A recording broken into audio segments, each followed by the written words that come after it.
ઉપરવાસ સુકાઈમાંથી પાણી છોડાતા ડક્કા ઓવાળાનો કૃત્રિમ તળાવની પરિસ્થિતિ પૂર્ણ તાપીમાં. સુરતમાં તાપી નદીનું રૌદ્ર સ્વરૂપ. ઉકાઈ ડેમમાંથી પાણી છોડાતા કૃત્રિમ તળાવો ગરકાવ.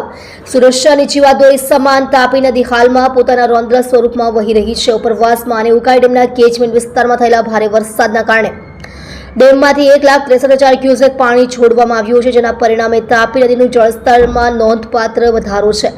નદીનું આ પ્રચંડ સ્વરૂપ એટલું ભયાનક છે કે સુરતમાં નગરપાલિકા એસએમસી દ્વારા ગણેશ વિસર્જન માટે તાપી કિનારે બનાવેલા કૃત્રિમ તળાવો પણ પાણીમાં ગરકાવ થઈ ગયા છે. આ પરિસ્થિતિએ તંત્ર અને ગણેશ ભક્તો માટે ચિંતા ઊભી કરી છે, કારણ કે આવતીકાલે જ ગણેશ પ્રતિમાઓનું વિસર્જન થવાનું છે.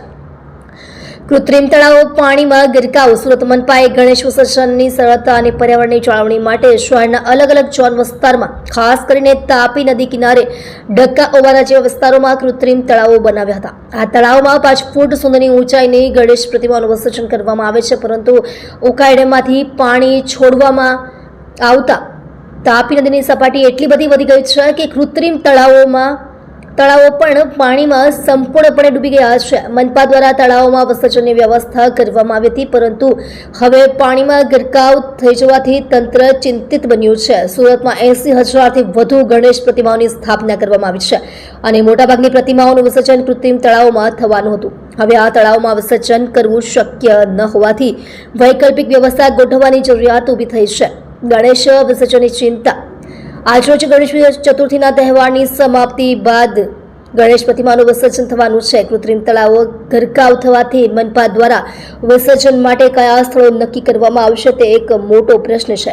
આ પરિસ્થિતિમાં ભક્તોને વિસર્જન માટે ક્યાં જવું તે અંગે મૂંઝવણ થઈ છે. સુરત મનપા હવે તાત્કાલિક ધોરણે નવી વ્યવસ્થા ઊભી કરવા માટે પ્રયાસો કરી રહી છે.